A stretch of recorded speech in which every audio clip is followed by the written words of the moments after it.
Hello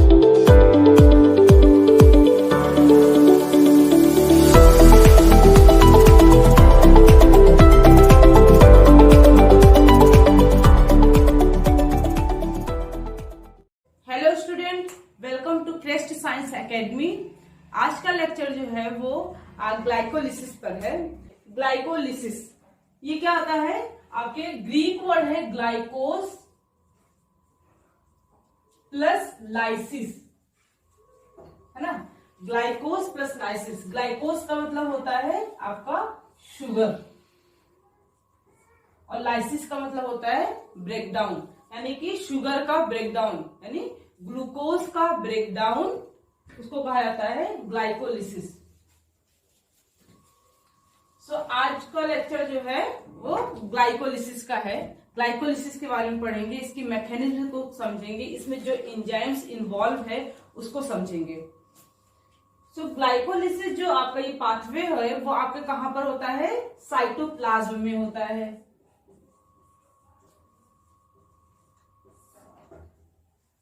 glycolysis का एक और नाम से जानते हैं एम्बेडेड मेयर ऑफ पार्नास, ठीक है। इसलिए इसको ईएमपी पाथवे भी कहा जाता है, इसलिए क्योंकि एम्बेडेड मेयर ऑफ एंड पार्नास ये तीनों साइंटिस्ट ने ग्लाइकोलिसिस पाथवे का डिस्कवर किया था। So glycolysis involves the breakdown of glucose to pyruvate, okay, while using the free energy released in the process to synthesize ATP from ADP plus inorganic phosphate, ठीक है। ये breakdown of glucose. इस pathway में जो हमारे enzymes जो हैं वो क्या क्या करते हैं, कौन कौन सा प्रोसेस? फॉस्फोरिलेशन रिएक्शन करवाएंगे, ठीक है। आइसोमेराइजेशन, कार्बन कार्बन का बॉन्ड क्लीवेज जैसे आइडोलेज एंजाइम जो है, ठीक है। डिहाइड्रेशन, ये सारे प्रोसेस जो है आपके यूज होंगे ग्लाइकोलिसिस पाथवे में। एंड ग्लाइकोलिसिस जो है ऑल्सो नोन एज ईडीपी, मतलब एंटरनर डेल्ड्रॉफ पाथवे, और इसको हेट्रोफर्मेटिव एंड होमोफर्मेटिव पाथवे भी कहा जाता है। इसमें 10 स्टेप्स होते हैं ग्लाइकोलिसिस पाथवे में, ठीक है। 2 फेज होता है, कौन कौन सा होता है? Preparative phase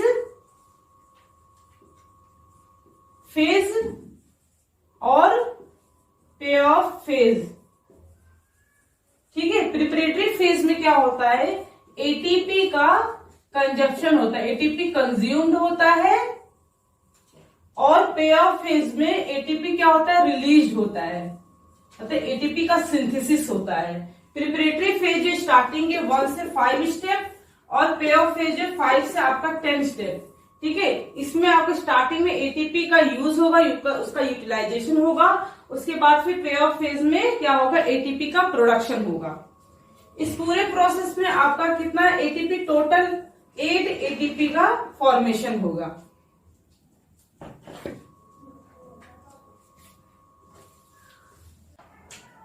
So now we will discuss their mechanism, ठीक है।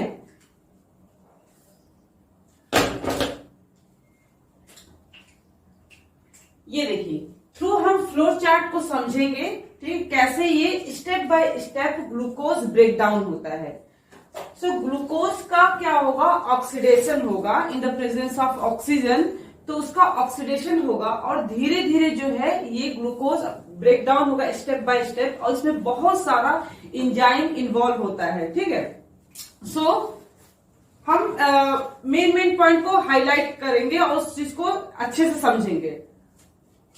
देखिए, जो हमारा ग्लूकोज है वो आपका 6 कार्बन का है, ठीक। ग्लूकोज का ब्रेकडाउन जब होता है तो ग्लूकोज 6 फॉस्फेट बनता है पहले स्टेप में, और किसके हेल्प से?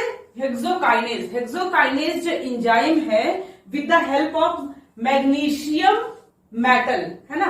Hexokinase with the help of magnesium metal, ये क्या करता है? ये एंजाइम इस पे आपके सबस्ट्रेट आके बाइंड होता है और ग्लूकोज 6 फॉस्फेट में कन्वर्ट कर देता है। ये फॉस्फेट जो है वो कहां से आता है, आपके एटीपी से आता है। 3 इसके पास फॉस्फेट है, तो एक फॉस्फेट जो है आकर जुड़ जाएगा और ग्लूकोज 6 फॉस्फेट बनेगा। ठीक, अब जो ग्लूकोज 6 फॉस्फेट क्या होता है, फ्रक्टोज 6 फॉस्फेट में कन्वर्ट होता है with the help of phosphoglucose isomerase.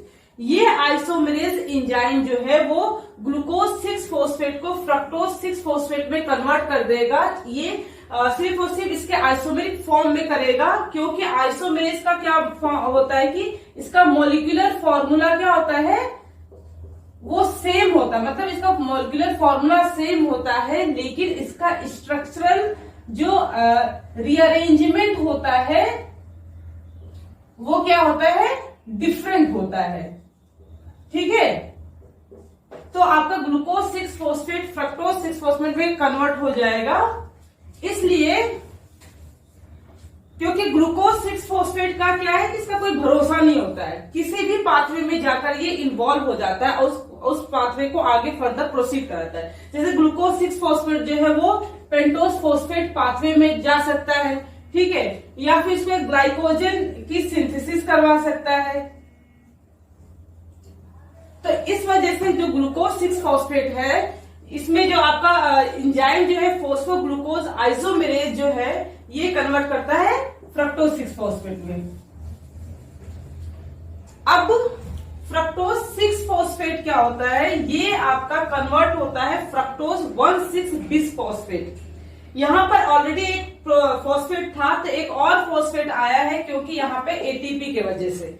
और फॉस्फोफ्रक्टोज काइनेज जो है ये PFK1, ये बहुत इंपॉर्टेंट एंजाइम है। ये एग्जाम के पॉइंट ऑफ व्यू से बहुत ही ज्यादा इंपॉर्टेंट है और इस एंजाइम के बारे में अच्छे से जानना है। ये क्या PFK1 क्या होता है, ये आपके एंजाइम जो कमिटेड हो जाते हैं कि हाँ अब जो है पाइरुवेट बनेगा, ग्लाइकोलिसिस पाथवे ये करवाएगा। ठीक है, और ये क्या होता है, रेट डिटरमाइनिंग स्टेप होता है ये, और ये कमिटेड स्टेप तो है। फॉस्फोफ्रक्टोकाइनेज जो है ये आपका क्या कन्वर्ट कर देगा फ्रक्टोज 1,6 बिसफॉस्फेट में। फ्रक्टोज 1,6 बिसफॉस्फेट में क्या होता है, इसके पास 2 फॉस्फेट है और 6 कार्बन का है, तो ये अल्डोलेज जो है ये इसको क्लीव करेगा 3,3 कार्बन का। ठीक है, और इसके पास एक फॉस्फेट आ जाएगा, दूसरे के पास फॉस्फेट आ जाएगा, तो क्या है वो डाईहाइड्रोक्सी एसीटोन फॉस्फेट और ग्लिसरॉल्डिहाइड 3 फॉस्फेट। ग्लिसरॉल्डिहाइड 3 फॉस्फेट जो है DHAP में कन्वर्ट हो सकता है, या DHAP जो है कन्वर्ट हो जाएगा ग्लिसरॉल्डिहाइड 3 फॉस्फेट में। कौन से एंजाइम की हेल्प से, ट्रायोज फॉस्फेट आइसोमेरेज। ठीक है, फिर ग्लिसरॉल्डिहाइड 3 फॉस्फेट जो है वो कन्वर्ट होगा 1,3 बिस फॉस्फोग्लिसरेट। कौन सा एंजाइम है, डिहाइड्रोजिनेज एंजाइम है। ये एंजाइम आप ध्यान रखिएगा। ठीक है, और यहां पर क्या होता है, NADH प्लस H प्लस का फॉर्मेशन होता है, ये भी आपका क्या है, एनर्जी है। फिर 1,3 बिस फॉस्फोग्लिसरेट जो है वो कन्वर्ट हो रहा है 3 फॉस्फोग्लिसरेट में। कौन सा एंजाइम है, फॉस्फोग्लिसरेट काइनेज। ठीक, यहां पर देखो क्या हो रहा है कि यहां पर एटीपी बन रहा है, यहां पर क्या था, एटीपी। ठीक है, पहले ये आपका पहला स्टेप हो गया, ठीक, और ये आपका तीसरा स्टेप हो गया ना। First step, second, third, fourth, fifth, six, 7th, 8th, 9th, 10th step में है। और जो आपका फर्स्ट और थर्ड स्टेप है, इसमें आपका क्या हो रहा है, एटीपी का यूटिलाइज हो रहा है। कितने एटीपी, 1, 2 एटीपी का यहाँ पर यूटिलाइज है। ठीक, और यहां पर क्या हो रहा है, NADH प्लस H प्लस बन रहा है। ठीक, यहां पर देखो अब 3 फॉस्फोग्लिसरेट से 2 फॉस्फोग्लिसरेट बन रहा है। कौन से एंजाइम से, म्यूटेज आपका एंजाइम है, और यहाँ पे पोजीशन नंबर 3 पे था, अब क्या हो रहा है, फॉस्फेट ग्रुप जो है वो आपके पोजीशन नंबर 2 पे आ गया। ठीक, अब 2 फॉस्फोग्लिसरेट जो है कन्वर्ट हो रहा है पेप में phosphoenol pyruvate with the help of enzyme enolase. और फॉस्फोइनोल पाइरुवेट जो है फाइनली आपका प्रोडक्ट बना रहा है पाइरुवेट। यही हमको चाहिए, पाइरुवेट। ग्लाइकोलिसिस में 1 मॉलिक्यूल ऑफ ग्लूकोज जो है कन्वर्ट हो रहा है 2 मॉलिक्यूल ऑफ पाइरुवेट। है ना, एक ग्लूकोज से 2 पायरुवेट बन रहा है, ठीक है, ये और ये, ठीक। और पायरुवेट काइनेज जो है वो विद द हेल्प ऑफ कौन से मेटल, पोटेशियम, मैग्नीशियम, मैंगनीज, ठीक है। अब यहां पर देखो 2 एटीपी तो यूटिलाइज हो गया। अब क्या है यहां पर देखो, पोजीशन नंबर यहाँ 7th स्टेप पे और 10th स्टेप पे देखो एटीपी का फॉर्मेशन हो रहा है और यहाँ पे भी एटीपी का फॉर्मेशन हो रहा है, यानी कि ये तो आपका यूटिलाइज हो गया और यहाँ पे 2 एटीपी जो है वो क्या हो रहा है, बन रहा है ना, सिंथेसिस हो रहा है।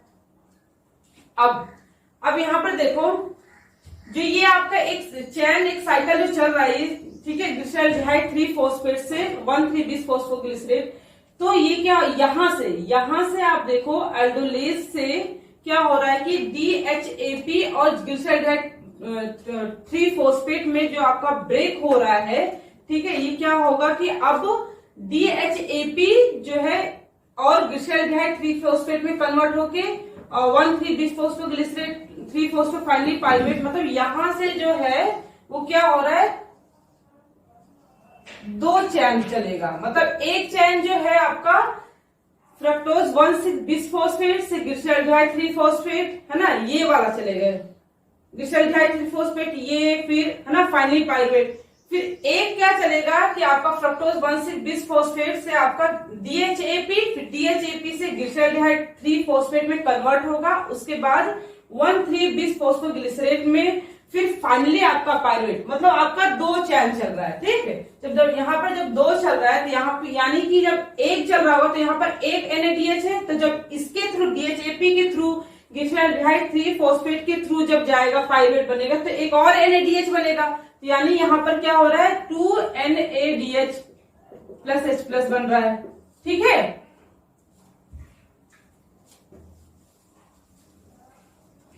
और जो हमारा सिंथेसिस हो रहा है 2 एटीपी, एक और दूसरा 2, है ना। स्टेप नंबर 10th और 7th में आपका जो 2 एटीपी बन रहा है, अगर जो 2 चेन चलेगा तो यानी कि यहाँ पर क्या होगा 4 एटीपी बनेगा,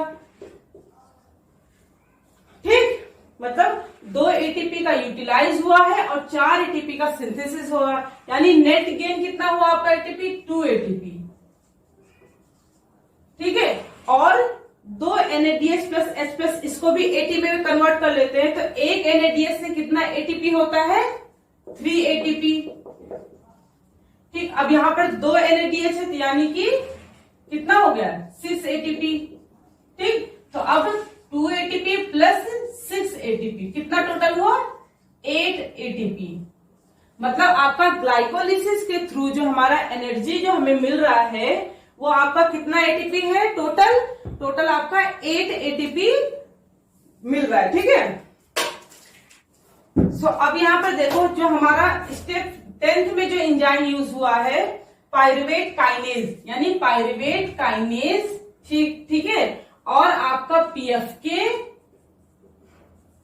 और हेक्सोकाइनेज, ये क्या है तीनों आपका की रेगुलेटरी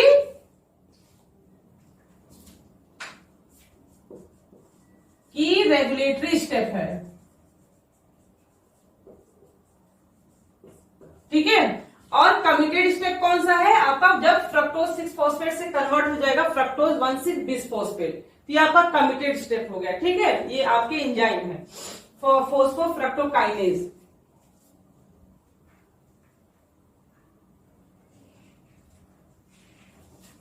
जो हमारा पीएफके है, पीएफके इसको और क्या कहा जाता है, एलोस्टेरिक एंजाइम।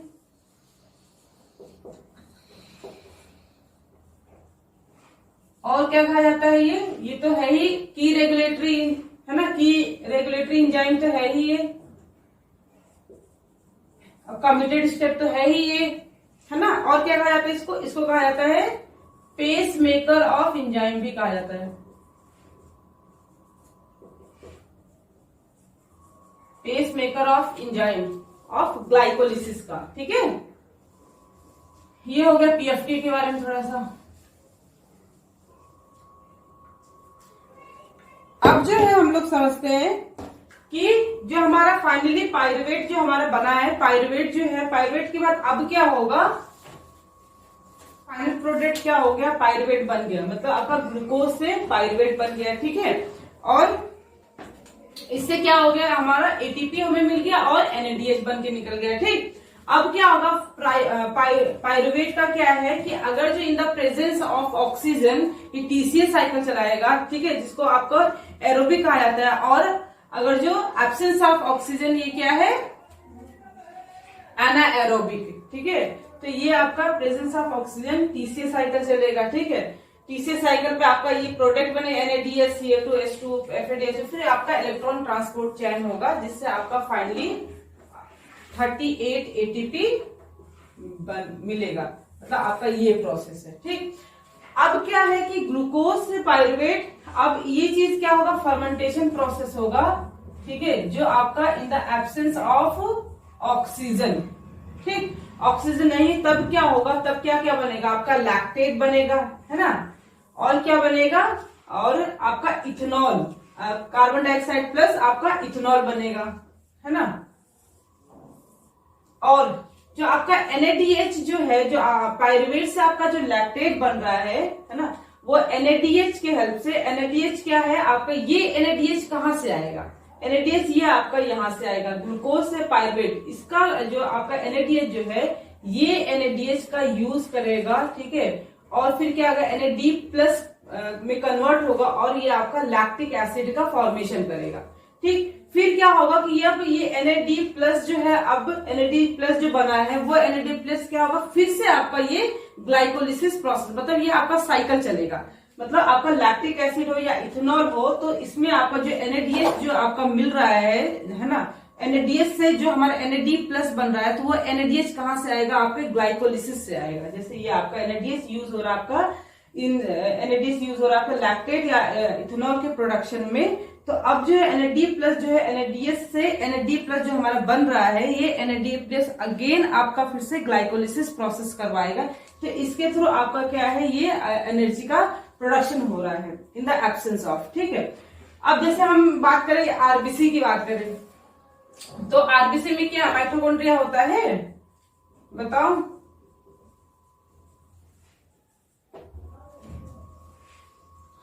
आरबीसी में माइटोकॉन्ड्रिया जो है वो नहीं होता है ना, नहीं होता है, माइटोकॉन्ड्रिया आरबीसी में नहीं होता है। तो फिर इसको क्या होता है कि जो आरबीसी को जो एनर्जी मिलता है वो कहां से मिलता है, ठीक, थ्रू आपके कहां से मिलता है, ओनली ग्लाइकोलिसिस प्रोसेस से ही आपका जो भी एटीपी थोड़ा बहुत मिलेगा, तो वो आपका ग्लाइकोलिसिस प्रोसेस से ही आपका आरबीसी को मिलता है, क्योंकि ग्लाइकोलिसिस पता है कि आपको ये ग्लाइकोलिसिस कहाँ पे होता है, साइटोप्लाज्म में होता है, ठीक है, आरबीसी के केस में, ठीक।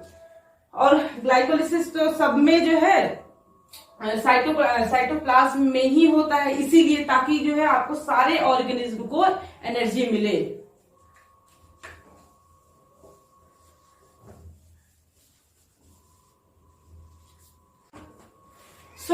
हमने पूरा मैकेनिज्म समझ लिया, ग्लूकोज से आपका फाइनल प्रोडक्ट पायरुवेट बन गया, ठीक है। अब जो ये आपका रिएक्शन है, फाइनल रिएक्शन क्या है, glucose plus NAD plus 2 ADP plus 2 inorganic phosphate मिलकर क्या बना रहे हैं, 2 molecules of pyruvate and 2 molecules of NADH, 2 ATP, 2 hydro water and 4H plus, ये आपका हो गया रिएक्शन।